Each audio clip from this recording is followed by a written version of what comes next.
This is the Planter's Clock by Mechatronics. They did a version for a few different companies. They made a brass version that's really rare. They also made one for Smucker's Jelly. They made one for True Temper, two for a Burpee Seed Company, a really sick astrology version, and one for Nestle. I've been using this clock to have a general idea of when the best time is for planting.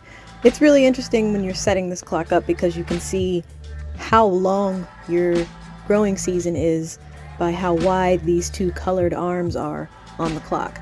There's also a pretty big list of plants that it covers, from beans to corn to tomatoes, cucumbers, eggplant, kale, muskmelons, onions, radishes, and turnips. It's got a large variety of vegetables you can choose from, and it tells you when to sow seeds indoors or to plant out your plants in the garden. It's really pretty, and you can see that there was a lot of detail put into the zodiac signs. If we come down to here, we can see under today's date, there's that little line. It's the beginning of June, and it is. Today's June 3rd, and we are in Gemini there, and today you can plant eggplant, peppers, and tomatoes, and we can set the plants in the garden.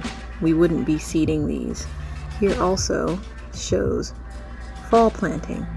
Fun fact, I actually made this clock go up in value on accident for a few weeks before Christmas last year.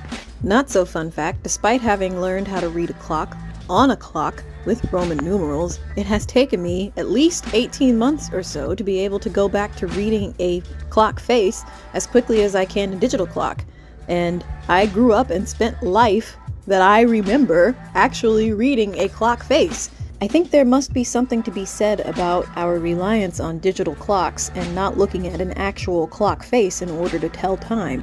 You can tell the general sense of time at a glance when you look at a clock face by just seeing what the hands are doing and their position. When I look at my watch or when I look at this planter's clock, I don't really need to know that it's 4:36 or 2:27. Now, does it matter if we're reading time from the sun, a sundial, a clock face, a watch face, or a digital clock?